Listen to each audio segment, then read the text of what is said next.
Story ofu agadi nwoke anụmanụ nwoke bai nchọrọ ịkọnụ ka o wee nwee ike ka ụfọdụ wee nwee ike si na ya ka ụfọdụ nwee ike si na ya wee mụta ife ma ịchọkwa ahụ mana achọrọ m ịkpọ ya iyi achọrọ m ịkpọ nwoke anyị because ọ nọọsị ndụ so achọrọ m iji achọrọ m ishie story ebe a ka unu wee share this video ka ụfọdụ wee mụta ife ka a ghara ime ka ọ ghara ịdị too long.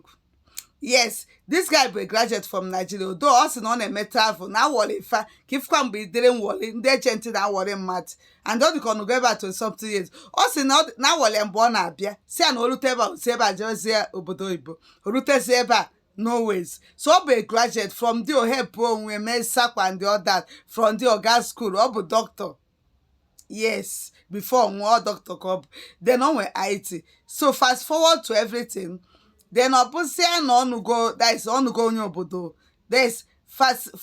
ọnụgo onye obodo. Listen je mep the video bụ na ọ yabasị alụ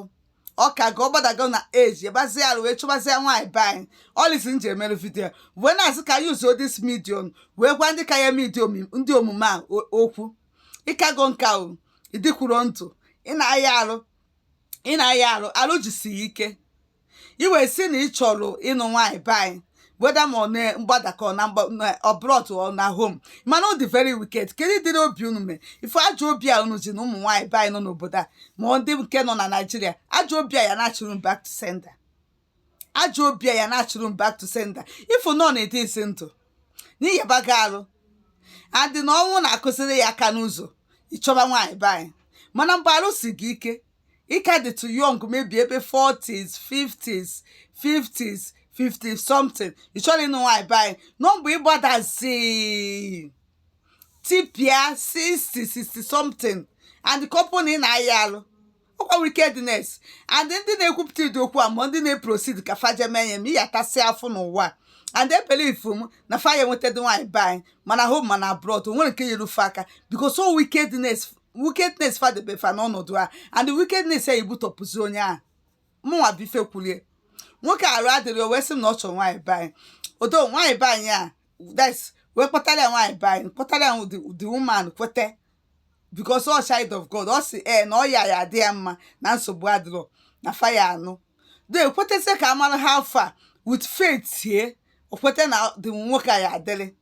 yes na ọ ya dị oke ka fanụba fa proceed here this man amụgo nwa otu onye Yoruba nwa etogo nwa ọ lapụzi onye Yoruba jee n'onye obodo njụbazịa ka ife osi rapụ onye Yoruba ọ sị na nwaanyị Yoruba na-apụ ara na ọ na-ashaụtụ ashaụtụ na ọ na-eme nke nwa amaara na akụkọ ya dịrị ma ọ baa na nke nwaanyị banyị nwaanyị Naijiria ma ọ bụrụ ndị obodo akụkọ adịrị ya mana emesizi akụkọ ama adịzi anya akụkọ nke fabụzi nke mere emechizi akwụkwọ oke ọnụzianụ nwaanyị obodo nwa nke akụkọ adịrọ ekwa o nwere ụlọ ogoro adịrọ nke ogoro ngwongwo IT nwaanyị obodo biko onye nwa nwe IT nwaanyị obodo nwekwa so oge ụlọ na Tresv nwee oge ụlọ de nwekwe flat ogokwe n'obodo a that's ebe obizi na flat obi mgbe a before ọnwụ onye nwa bife nwunye so ọ sị na the woman mere ọkwụ ọ sị na nwaanyị obodo mere ọkwụ na chairman ya machine ya dị ekezi eke nwaanyị lapụzi ya jezie gbakwuzie nwoke obodo faduru ebirizie n'ụlọ a nwoke ebe nwoke agoro na abizere ebe a si ejebezie kọtụ the woman kpọrọ amụ ya location nwoke a wepụ okwu kọtụ ma ife niile ome after everything ndị kọtụ ọ nụzuru ya anụzụ everything ndị kọtụ decide anya duru nwa a utu nke nwoke ọ kpọrọ ụmụ ya o meri na kọtụ kpọrọ ụmụ ya